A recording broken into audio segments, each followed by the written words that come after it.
बच्चों स्वागत है अपने इस YouTube चैनल पर। आज के इस वीडियो में बच्चों हम कक्षा 12 के विद्यार्थियों के लिए हिस्ट्री इतिहास का प्री बोर्ड परीक्षा 2023 का संपूर्ण हल लेकर आए, जो परीक्षा इससे वेरी इंपॉर्टेंस रहेगा और 2023 बोर्ड एग्जाम के लिए भी इंपॉर्टेंस रहेगा।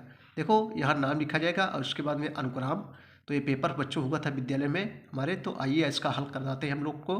पूर्णांक बच्चों 100 नंबर का रहेगा और समय 3 घंटे आपको मिलेंगे। तो आइए देखते हैं। देखो सभी प्रश्न बच्चों हल करना अनिवार्य रहेगा, ठीक है। सबसे पहले बहुविकल्पी प्रश्न रहेगा, उसके बाद अति लघु उत्तरीय, उसके बाद लघु उत्तरीय, उसके बाद दीर्घ उत्तरीय प्रश्न रहेगा। जो बहुविकल्पी प्रश्न रहेगा वो 1 नंबर का रहेगा। तो चलिए देखते हैं। पहला क्वेश्चन है कि मृतकों का टीला किसे कहा जाता है। पहला क्वेश्चन है ऑब्जेक्टिव क्वेश्चन कि मृतकों का टीला किसे कहते हैं बच्चों। तो माँ से मृतकों, माँ से मोहनजोदड़ो। सही जवाब यहाँ तीसरा हो जाएगा। मृतकों का टीला यानी मुर्दों का टीला किसे कहा जाता है, मोहनजोदड़ो को कहा जाता है। चलिए अगला क्वेश्चन देखेंगे। भारत छोड़ो आंदोलन कब प्रारंभ हुआ था। तो बहुत सरल क्वेश्चन है बच्चों। ये क्वेश्चन बार बार परीक्षाओं में पूछे जाते हैं और कंपटीशन एग्जाम में भी सब क्वेश्चन पूछे जाते हैं। तो भारत छोड़ो आंदोलन कब प्रारंभ हुआ था, 1942 ईस्वी में। अगला क्वेश्चन है दोस्तों कि महाभारत के रचयिता कौन है। तो बच्चों महाभारत के जो रचयिता है ये जो है वेद व्यास जी है। कौन है, वेद व्यास जी। और रामायण के रचयिता कौन है, रामायण के रचयिता वाल्मीकि जी हैं, ठीक है। अगर अगला क्वेश्चन देखेंगे कि विजयनगर की स्थापना कब हुई थी। तो विजयनगर की जो स्थापना हुई थी 1336 ईस्वी में विजयनगर की स्थापना हुई थी, ठीक है बच्चों। विजयनगर का अर्थ क्या होता है, जीत का शहर होता है। और हरिहर और बुक्का दो भाइयों ने विजयनगर की स्थापना की थी। तो 1336 में विजयनगर की स्थापना जो है हुई थी। जलियांवाला बाग हत्याकांड कब हुआ था। तो 13 अप्रैल 1919 ईस्वी को जलियांवाला बाग हत्याकांड हुआ था। जैसे जलियांवाला, जैसे जनरल डायर ने बच्चों गोली चलवा दिया था और बहुत सारे लोग अमृतसर, जलियांवाला बाग कहाँ है, अमृतसर में है। और बहुत सारे क्रांतिकारी हमारे देश के जो है मारे गए थे जलियांवाला बाग में। जलियांवाला बाग कहाँ बच्चों, ये अमृतसर में है। जैसे जलियांवाला, जैसे जनरल डायर ने जो है गोली चलवाया था। अगला क्वेश्चन देखेंगे हम लोग। विजयनगर साम्राज्य की स्थापना की थी। तो अभी हमने बताया बच्चों दो भाई हरिहर और बुक्का ने जो है विजयनगर साम्राज्य की स्थापना की थी। अगला क्वेश्चन देखेंगे अर्थशास्त्र का लेखक कौन था। अर्थशास्त्र लग रहा है बच्चों कि अर्थशास्त्र यानी इसमें अर्थशास्त्र संबंधित होगा, इकोनॉमिक्स संबंधित, लेकिन नहीं। अर्थशास्त्र पुस्तक का नाम है जिसमें राजनीति संबंधित बातें लिखी गई हैं और इसके लेखक जो है कौटिल्य है। कौटिल्य को चाणक्य के नाम से भी जाना जाता है। इनके बचपन का नाम विष्णुगुप्त था। चाणक्य, कौटिल्य, अजय, विष्णुगुप्त, इन सब 4 नामों से जाना जाता है कौटिल्य को, ठीक है। अगला क्वेश्चन है इंडिका के लेखक कौन है। तो इंडिका के लेखक बच्चों जो है मेगस्थनीज है। कौन है, मेगस्थनीज है। सही जवाब यहाँ जो है दूसरा हो जाएगा। नेक्स्ट क्वेश्चन है कि बौद्ध ग्रंथ किस भाषा में लिखे गए हैं। तो बौद्ध ग्रंथ जो है ये पाली भाषा में लिखे गए हैं। सही जवाब बच्चों यहाँ ए हो जाएगा, पाली भाषा में जो है लिखे गए हैं। नेक्स्ट क्वेश्चन है कि सांची का स्तूप किसने बनवाया था। तो सांची का स्तूप जो है अशोक ने बनवाया था। सही जवाब बच्चों यहाँ तीसरा हो जाएगा, सांची का स्तूप अशोक ने बनवाया था। चलो अब हम लोग अतिलघुत्तरीय क्वेश्चन देखेंगे, ठीक है। अतिलघुत्तरीय क्वेश्चन देखेंगे। पहला क्वेश्चन है कि किस शासक ने मेगस्थनीज को दूत बनाकर भारत भेजा था। किस शासक ने। तो बच्चों उस शासक का नाम था सेल्यूकस निकेटर। सेल्यूकस निकेटर ने जो है मेगस्थनीज को दूत बनाकर जो है भारत भेजा था। जैन धर्म के प्रथम एवं 24वें तीर्थंकर का नाम लिखिए। प्रथम एवं 24वें। तो बच्चों जैन धर्म के जो प्रथम तीर्थंकर थे वो जो है ऋषभ देव थे। कौन थे, ऋषभ देव थे। और जो है अंतिम तीर्थंकर यही 24वें तीर्थंकर कौन थे, महावीर स्वामी। महावीर स्वामी जो है जैन धर्म के 24वें तीर्थंकर थे। पहले कौन थे बच्चों, ऋषभ देव, और 24वें कौन थे, महावीर स्वामी। खालसा पंथ के संस्थापक कौन थे। तो खालसा पंथ के जो संस्थापक थे वो सिख धर्म के 10वें गुरु गोविंद सिंह। गुरु गोविंद सिंह जो है खालसा पंथ के संस्थापक थे, जो सिख धर्म के 10वें गुरु थे। 10वें गुरु गोविंद सिंह। गुरु गोविंद सिंह ने जो है खालसा पंथ की जो है स्थापना की थी। चलिए अगला क्वेश्चन देखते हैं हम लोग। अगला क्वेश्चन देखेंगे बच्चों, क्वेश्चन नंबर 14 है कि किस मुगल शासक द्वारा जो है झरोखा दर्शन की शुरुआत की गई थी। किस मुगल शासक द्वारा झरोखा दर्शन की शुरुआत की गई थी। तो शासक का नाम क्या है, मुगल बादशाह अकबर जो 16वीं शताब्दी में झरोखा दर्शन की शुरुआत की थी। कब की थी बच्चों, 16वीं शताब्दी में। शताब्दी कितने वर्षों की होती है, 100 वर्षों की होती है। जो झरोखा दर्शन की शुरुआत की थी मुगल बादशाह अकबर। अकबर बच्चों जो है पढ़ा लिखा नहीं था। क्वेश्चन बहुत परीक्षाओं में पूछा जाता है, नौकरियों में भी कौन बादशाह पढ़ा लिखा नहीं था, तो अकबर जो है पढ़ा लिखा नहीं था। क्वेश्चन नंबर 15 है कि प्रथम फैक्ट्री अधिनियम किस वर्ष पारित हुआ था, तो जो है 1948 ईस्वी में प्रथम फैक्ट्री अधिनियम पारित हुआ था। अब बच्चों लघुत्तरी क्वेश्चन हम लोग देखेंगे। पहला क्वेश्चन है कि प्रयाग प्रशस्त पर एक संक्षिप्त टिप्पणी लिखिए। तो आइए इसका हम लोग उत्तर देखेंगे।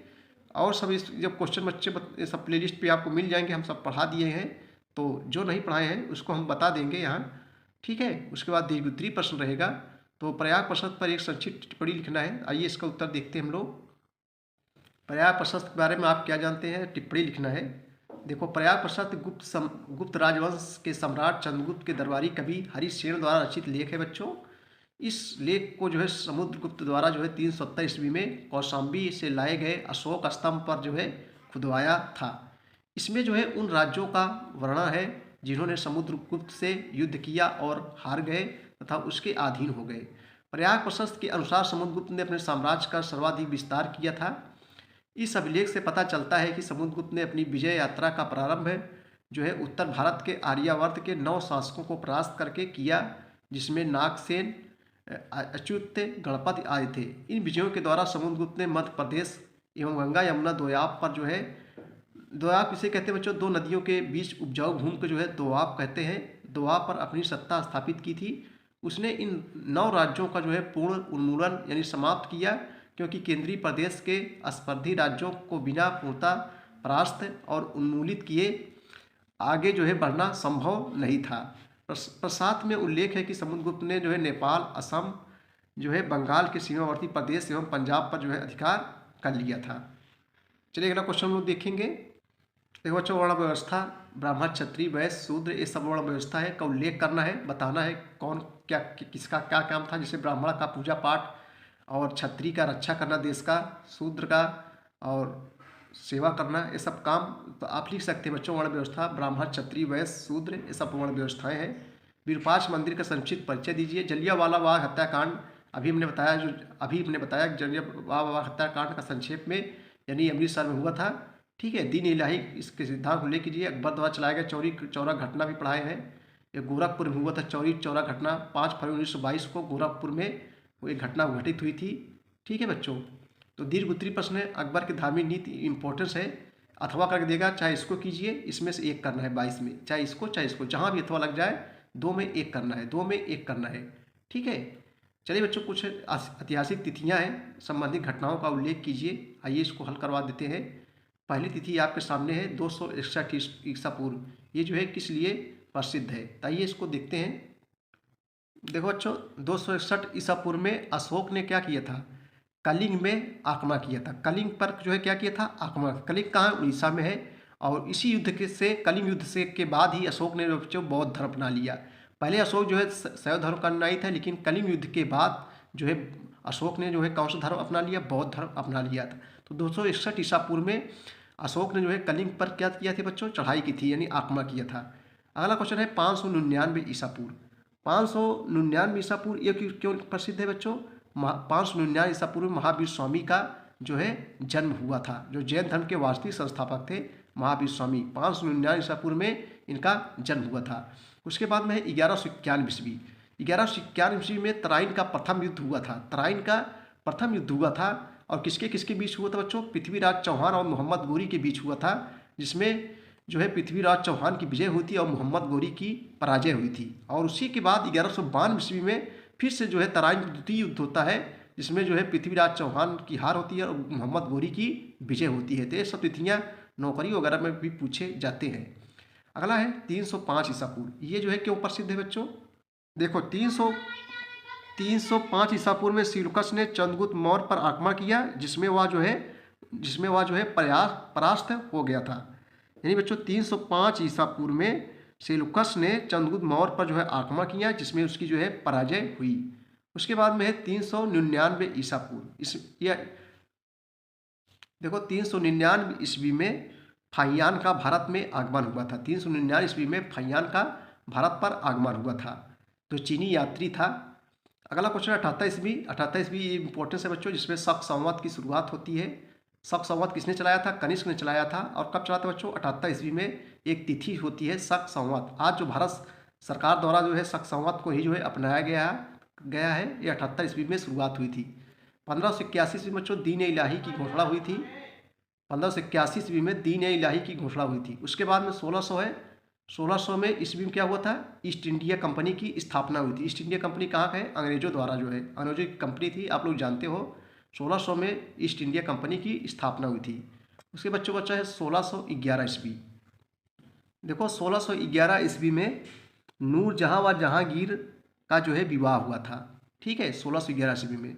और 1665 ईस्वी में क्या है बच्चों, 1665 ईस्वी में पुरंदर की जो है संधि हुई थी। पुरंदर की संधि कब हुई थी, 1665 ईस्वी में। उसके बाद मानचित्र संबंधित है, इसको बच्चों अलग से हम वीडियो बनाएंगे, सब समझा देंगे। ठीक है, तब तक वीडियो देखने के लिए बहुत बहुत धन्यवाद।